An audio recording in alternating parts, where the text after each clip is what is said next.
Halo, selamat sore pemirsa. Apa kabar pemirsa TVR Parlemen dimanapun Anda berada? Berjumpa lagi tentunya dalam program TVR 17 bersama saya Rina Reski.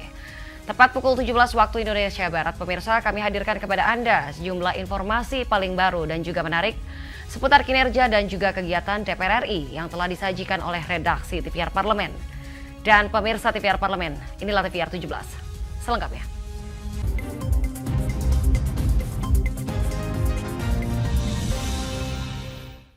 Kita awali berita sore hari ini dari Komisi 1, pemirsa. Di sini Komisi 1 DPR RI menegaskan Indonesia sudah sangat akomodatif dalam kebebasan berpendapat di dunia digital. Dengan tetap menjaga norma aturan dunia digital dan juga menjunjung tinggi HAM sesuai dengan konstitusi. Komisi 1 DPR RI menerima kunjungan delegasi ASEAN Parliamentarians for Human Rights atau tim pencari fakta pelanggaran hak asasi manusia di dunia digital. Anggota Komisi 1 DPR RI Bobi Aditya Rizaldi mengatakan, tim pencari fakta dari ASEAN Parliamentarians for Human Rights bermaksud melakukan pengecekan adanya potensi pelanggaran hak asasi manusia dalam kebebasan berpendapat di dunia digital. Mereka menyatakan ada beberapa hal yang perlu diketahui secara fakta, apakah Indonesia ada potensi pelanggaran hak asasi manusia di dalam kebebasan berpendapat di dunia digital. Tetapi tadi setelah hasil diskusi kami semua sudah mendapatkan pertanyaan dan juga bisa kami jawab bahwa saat ini Indonesia sudah sangat akomodatif dan juga tetap menjunjung tinggi hak asasi manusia sesuai dengan konstitusi kita. Jadi tadi alhamdulillah sudah dicapai hasil dari diskusi bahwa dari tim pencari fakta ini sudah mendapatkan jawaban-jawaban yang kiranya menempatkan Indonesia sebagai negara yang sangat menjunjung tinggi HAM di dalam spektrum digital ya. Dalam perhelatan pemilu itu sudah didiskusikan dan juga sudah ada dalam fungsi kami dalam fungsi penganggaran, fungsi pengawasan dan juga fungsi legislasi bahwa kami memastikan bahwa instrumen negara yang di bawah koordinasi kami yaitu BSSN, itu BIN, Kemenhan, Kemenkominfo dan Kementerian Luar Negeri itu sudah siap untuk melaksanakan pesta demokrasi kita 2024 dengan prinsip luber dan jurdil. Bobi berharap diskusi antara Komisi 1 dengan tim pencari fakta pelanggaran HAM di dunia digital dapat menempatkan Indonesia sebagai negara yang selalu menjunjung tinggi HAM di dunia digital. Arif Naka, TVR Parlemen, melaporkan. Dari Komisi 1 kita beralih ke Badan Anggaran DPR RI yang berharap rancangan anggaran pendapatan dan juga belanja negara tahun 2024 dapat mendukung perekonomian Indonesia di dalam perkembangan ekonomi dunia. Tentunya yang semakin membaik seiring dengan meredanya kasus COVID-19 dan juga konflik geopolitik di antara negara-negara Eropa. Badan Anggaran DPR RI menekankan agar alokasi RAPBN tahun 2024 digunakan untuk memfasilitasi dan meningkatkan kesejahteraan rakyat, sehingga dapat meningkatkan perekonomian untuk mencapai target pertumbuhan ekonomi Indonesia. Dalam rapat paripurna DPR RI ke-25 masa persidangan 5 tahun sidang 2022-2023 pagi ini, Menteri Keuangan Sri Mulyani menyampaikan bahwa untuk mencapai asumsi pertumbuhan ekonomi sebesar 5,4 hingga 5,7%, negara harus memaksimalkan alokasi anggaran untuk pembangunan infrastruktur yang akan membuka banyak lapangan kerja dan meningkatkan daya beli masyarakat. Menanggapi hal tersebut, anggota Badan Anggaran DPR RI Muhammad Aras berharap agar RAPBN tahun 2024 dapat digunakan untuk meningkatkan perekonomian masyarakat. Tentu kita harapkan juga dari segala sektor, terutama pembangunan infrastruktur, pembangunan infrastruktur terkait dengan pertanian, terkait dengan berbagai hal yang tentu kita harapkan bahwa ini dapat mengangkat pendapatan masyarakat, dapat menaikkan ekonomi masyarakat. Oleh karenanya APBN yang kita rancang kurang lebih 3.200 triliun ini kita harapkan betul-betul arahnya nanti adalah bagaimana memberdayakan seluruh lapisan masyarakat. Muhammad Aras menambahkan, dalam proses pembangunannya negara diharapkan tidak terlalu bergantung kepada hutang dan memaksimalkan pendapatan negara dari segala sektor, khususnya industri dan pertanian, sehingga pembangunan yang dilakukan dapat berdampak besar bagi negara dan juga bermanfaat bagi masyarakat di berbagai tingkatan. RAPBN tahun 2024 diharapkan dapat mendukung perekonomian Indonesia di dalam perkembangan ekonomi dunia yang semakin membaik, seiring dengan meredanya kasus COVID-19 dan konflik geopolitik di antara negara-negara Eropa. Ferdian dan Teguh, TVR Parlemen, melaporkan. Pimpinan DPR RI berharap anggota parlemen di kawasan ASEAN tentunya di sini menguatkan Drug Free ASEAN 2025. Forum 6 Meeting of AIPA Advisory Council on Dangerous on Drugs atau AIPA CODD diharapkan menjadi platform penting untuk menghadapi tantangan dan juga peluang memerangi penyalahgunaan narkoba. Dalam pembukaan Forum 6 Meeting of AIPA Advisory Council on Dangerous on Drugs yang dihelat di Bogor, DPR RI mendorong anggota parlemen se-ASEAN memerangi penyalahgunaan dan bahaya laten narkoba yang berdampak buruk terhadap ideologi bangsa dan menghambat pertumbuhan ekonomi di kawasan ASEAN. Wakil Ketua DPR RI Rahmat Gobel mengatakan, dampak negatif penyalahgunaan narkoba yang meluas terhadap ekonomi tidak hanya mengancam ideologi bangsa, namun juga berdampak buruk kepada upaya pembangunan SDM yang baik dan tangguh, yang diharapkan dapat berdampak baik pada produktivitas. Gobel juga berharap dalam pertemuan ini, negara-negara AIPA dapat bekerja sama dan menemukan solusi untuk menghadapi ancaman penyalahgunaan narkoba, serta mendorong pertumbuhan ekonomi inklusif di ASEAN. Sebagai insan parlemen, kita dapat fokus pada upaya memerangi narkoba melalui dorongan untuk melakukan pembangunan ekonomi inklusif. Peran parlemen tidak hanya terbatas pada fungsi representasi, namun juga memiliki mandat dalam mendukung kebijakan luar negeri dan berperan dalam diplomasi parlemen untuk menjaga dan mewujudkan kepentingan nasional dan regional. Melalui AIPA, kita memiliki peran strategis dalam mencari solusi terhadap tantangan termasuk penyalahgunaan narkoba. Tantangan utama dalam memerangi narkoba adalah meningkatkan kesadaran akan bahayanya, terutama di kalangan generasi muda. Kita perlu memberikan pemahaman yang komprehensif dan menciptakan lingkungan yang aman bagi mereka. Lebih lanjut, Gobel berharap agar para insan parlemen di kawasan ASEAN menguatkan tekad untuk mewujudkan Drug Free ASEAN 2025. Pertemuan ini diharapkan menjadi platform penting untuk menghadapi tantangan dan peluang memerangi penyalahgunaan narkoba. Halim Amrullah, TVR Parlemen, melaporkan. DPR RI menyoroti maraknya pekerja migran Indonesia yang menjadi korban penipuan lowongan kerja luar negeri. Tentunya pemirsa, informasinya akan kami hadirkan sesaat lagi. Untuk itu tetaplah bersama kami di TVR 17.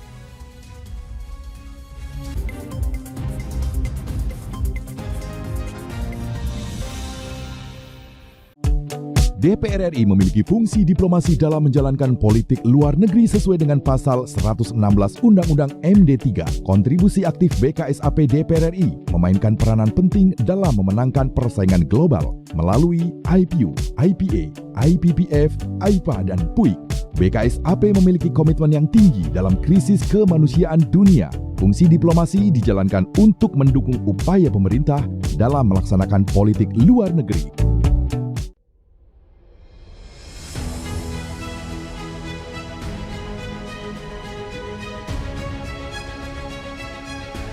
Pemirsa TVR Parlemen, inilah TVR 09 edisi Rabu. Optimis, Indonesia mampu mengatasi ancaman tersebut. Serangkaian peristiwa penting setiap hari di Indonesia. Kami pilihkan topik-topik terkini dengan menyajikan fakta yang dapat dipercaya. Kami hadirkan di layar kaca Anda.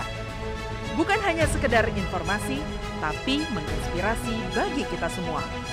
TVR 09 hadir setiap Senin sampai Jumat pukul 9 pagi hanya di TVR Parlemen. Referensi berita untuk Indonesia.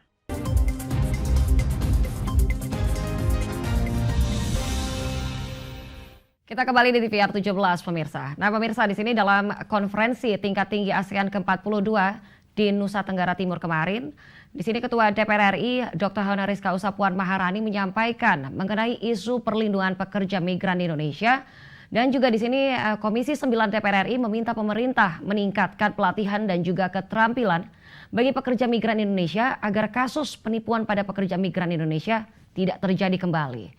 Tentunya untuk mengetahui informasi selengkapnya, mari kita simak laporan mendalam yang telah dihimpun oleh tim redaksi TV Parlemen dalam segmen editorial Parlemen berikut ini.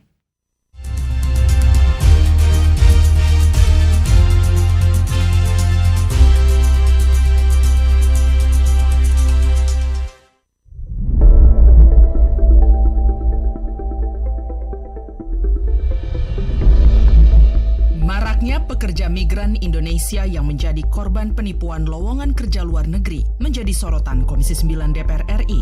Untuk itu, harus ada sinergi pemerintah pusat dan daerah mengatasi masalah ini. Ketua DPR RI Dr. Honoris Causa Puan Maharani turut membawa isu perlindungan pekerja migran Indonesia dalam konferensi tingkat tinggi ASEAN ke-42 di Nusa Tenggara Timur. Puan menegaskan harus ada kolaborasi lintas negara untuk memperoleh solusi dari permasalahan pekerja migran. Ini yang juga salah satu menjadi isu yang penting untuk dibicarakan, bukan hanya di parlemen tapi juga di eksekutif atau pemerintah. Dan saya merasa bahwa KTT ASEAN ini atau bersama dengan AIPA akan menjadi salah satu tempat yang penting untuk membicarakan dan mencari solusi terkait dengan pekerja migran yang ada di ASEAN. Ketua Komisi 9 DPR RI Feli Estelita Runtuwene menilai kurangnya sosialisasi bagi calon pekerja migran Indonesia menjadi salah satu penyebabnya. Alhasil, banyak pekerja migran asal Indonesia atau PMI berstatus non-prosedural karena tidak melalui mekanisme dan persyaratan yang benar. Yang paling pertama tentunya menurut saya iklankan ya, bagaimana prosedur untuk bisa mereka mendapatkan pekerjaan di luar ya sebagai dari CPMI ini untuk ditempatkan. Prosedur itu disampaikan, kemudian sampaikan yang seperti apa yang ilegal disampaikan juga. Tapi jangan juga menutup ya keluhan dari masyarakat di mana keinginan mereka ini terhambat karena terlalu lama, birokrasinya terlalu berbelit-belit. Anggota Komisi 9 DPR RI lainnya, Irma Suryani menambahkan, penguatan sosialisasi perlu diutamakan kepada masyarakat kabupaten dan desa yang notabene masih minim jangkauan informasi. Sosialisasi tidak hanya di tidak hanya di provinsi-provinsi, ya kan? Tapi masuk jugalah ke kabupaten-kabupaten.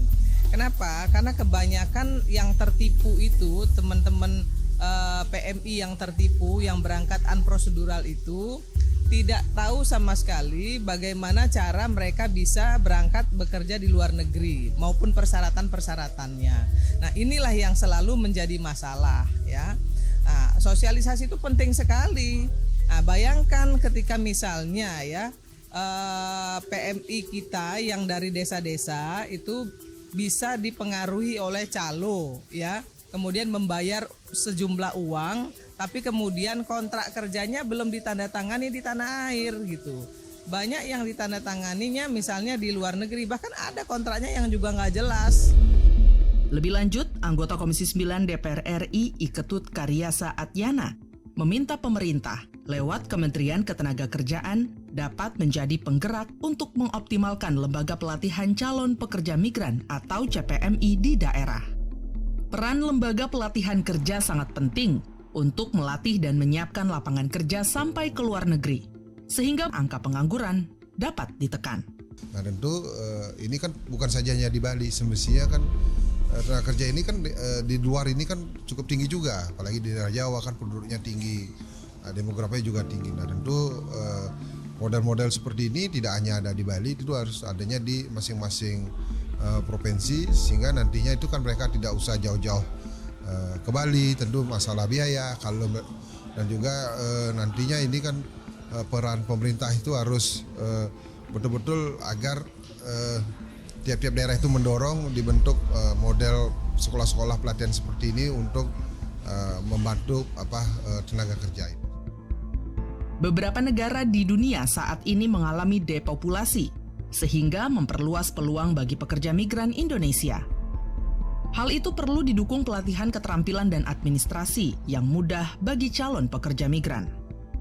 Jika tidak, maka bonus demografi hanya sebatas tambahan populasi yang bakal menjadi beban negara. Tim Liputan TVR Parlemen melaporkan.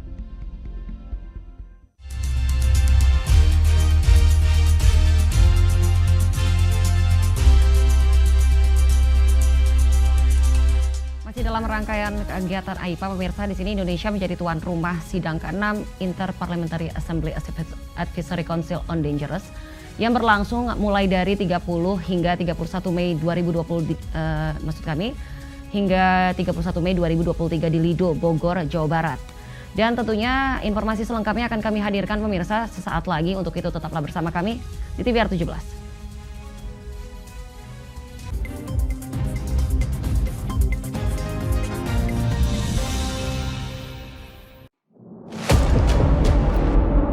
Sini ditambang. Konflik yang terjadi, Sini tidak mengizinkan. masalah yang tersisihkan menjadi kesenjangan sosial. Ya namanya rakyat kecil gak bisa apa-apa, mau komplain juga gak didengar. Sebab apa? Itu menyangkut isi perut kami semua. Bagaimana memutus keterbatasan untuk didengar? Jadi kalau misalnya masyarakat sudah merasa tidak lagi ada yang memperjuangkan aspirasinya, maka masyarakat memang sangat berhak untuk meminta dewan yang mewakili mereka di parlemen. Kami menyusuri batas-batas peristiwa, mengurai berbagai polemik yang terjadi, meluruhkan suara-suara marginal, menjadi nyata dalam setiap aspirasi, melaksanakan tugasnya sebagai wakil rakyat.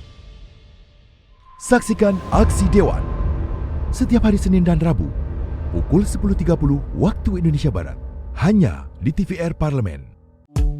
DPR RI memiliki fungsi diplomasi dalam menjalankan politik luar negeri sesuai dengan pasal 116 Undang-Undang MD3. Kontribusi aktif BKSAP DPR RI memainkan peranan penting dalam memenangkan persaingan global melalui IPU, IPA, IPPF, IPA, dan PUIK.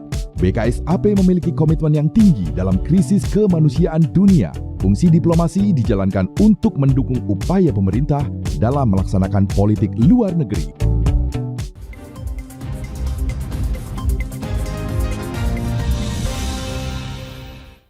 Kembali di TVR 17 pemirsa. Dan pemirsa, sidang ini dihadiri parlemen dari negara-negara ASEAN seperti Brunei Darussalam, Kamboja, Malaysia, Filipina, Singapura, Thailand, Laos, Vietnam, dan Singapura.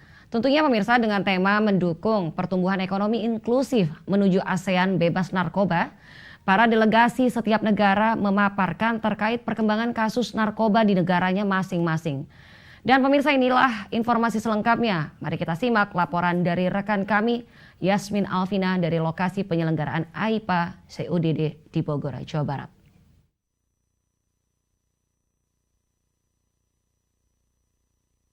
Ya, hari ini dan juga pemirsa TVR Parlemen, saat ini sidang AIPA CODD telah berlangsung dan memang agenda pada sidang AIPA CODD ke-6 ini Indonesia menjadi tuan rumah yang mempertemukan para anggota parlemen dari negara ASEAN untuk membahas terkait dengan pemberantasan narkoba di ASEAN.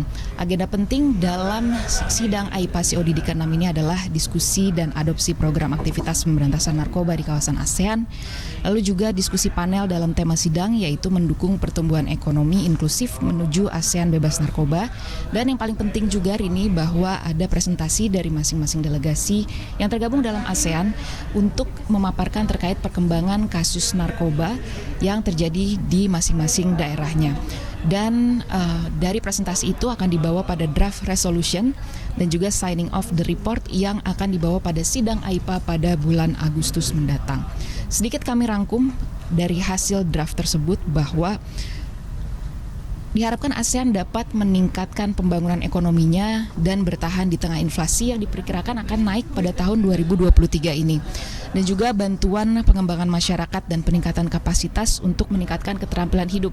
Karena memang semakin tingginya keterampilan pada masyarakat yang rawan narkoba ini bisa meningkatkan ekonomi di kawasan. Selain itu juga pendampingan dan peningkatan kapasitas serupa seperti pelatihan kejuruan. Ini juga menargetkan mantan pengguna narkoba dapat mencegah kekambuhan.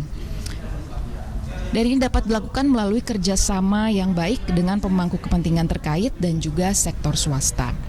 Melalui AIPA CODD ini, Rini, ASEAN selalu berkomitmen dalam memerangi ancaman narkoba di kawasan untuk mencapai tujuan akhir, yaitu ASEAN bebas narkoba.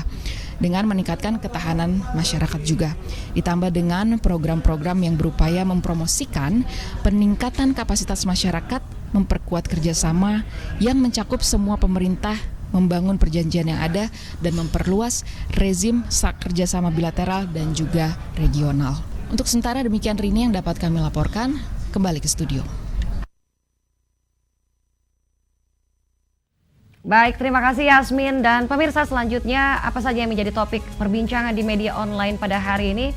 Tentunya usai jeda berikut ini, tetaplah bersama kami di TVR 17.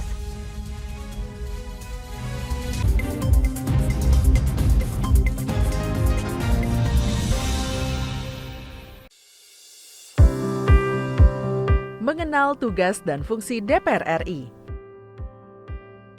Dewan Perwakilan Rakyat atau DPR adalah lembaga negara yang mewakili aspirasi rakyat. Kehadiran DPR RI merupakan salah satu bukti bahwa Indonesia merupakan negara demokrasi. Sebagai salah satu lembaga perwakilan rakyat, apa saja tugas dan fungsi yang diemban DPR RI? Berdasarkan pasal 20A ayat 1 Undang-Undang Dasar 1945, DPR memiliki 3 fungsi, yakni fungsi legislasi, anggaran, dan pengawasan. Tugas dan wewenang DPR berbeda untuk setiap fungsinya. Yang pertama, fungsi legislasi. Menyusun program legislasi nasional atau prolegnas, menyusun dan membahas rancangan undang-undang, menerima rancangan undang-undang yang diajukan oleh DPD, membahas rancangan undang-undang yang diusulkan oleh Presiden ataupun DPD, menetapkan undang-undang bersama dengan Presiden, menyetujui atau tidak menyetujui peraturan pemerintah pengganti undang-undang yang diajukan oleh Presiden untuk ditetapkan menjadi undang-undang. Yang kedua, fungsi anggaran.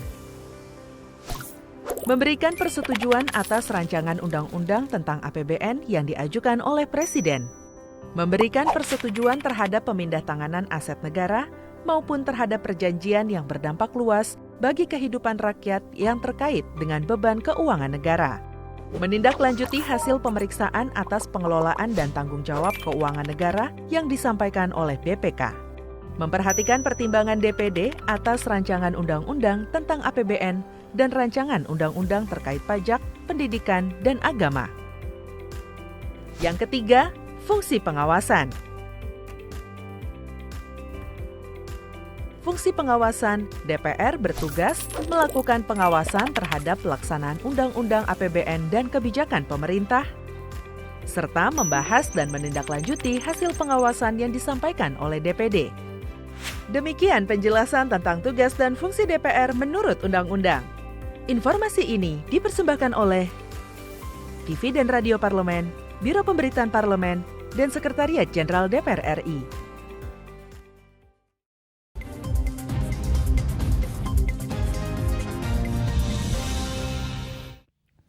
Kembali di TVR 17 pemirsa, dan pemirsa TVR Parlemen kali ini kita masuk ke segmen media nasional. Mari kita simak apa saja isu yang menjadi sorotan media serta tanggapan dari sejumlah anggota Dewan bersama rekan kami Zia Ulbar. Silakan.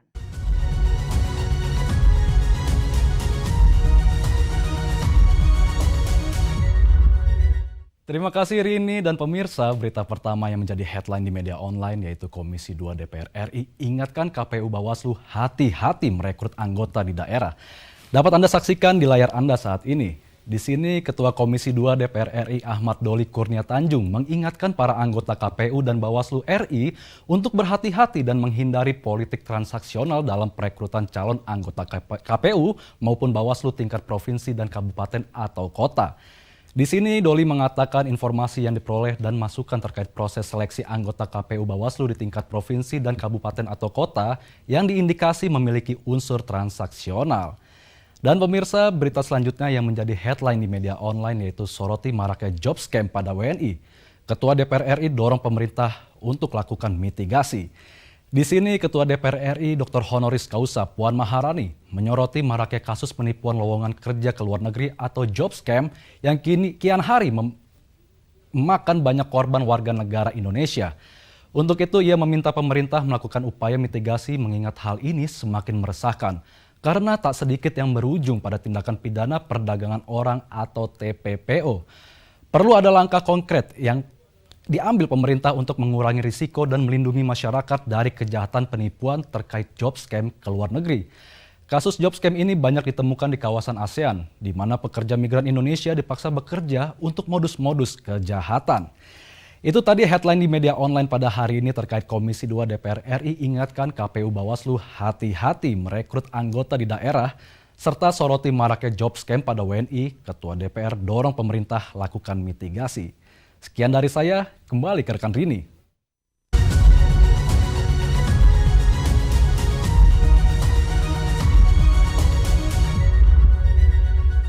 Baik, terima kasih Zia yang telah menyampaikan sejumlah sorotan dari media online nasional pada hari ini. Dan pemirsa TVR Parlemen, segmen media tadi sekaligus menutup program TVR 17 edisi sore hari ini. Saya Rina Reski beserta seluruh kru TVR Parlemen yang bertugas hari ini mengucapkan terima kasih dan undur diri dari hadapan Anda. TVR Parlemen, referensi Indonesia. Sampai jumpa pemirsa.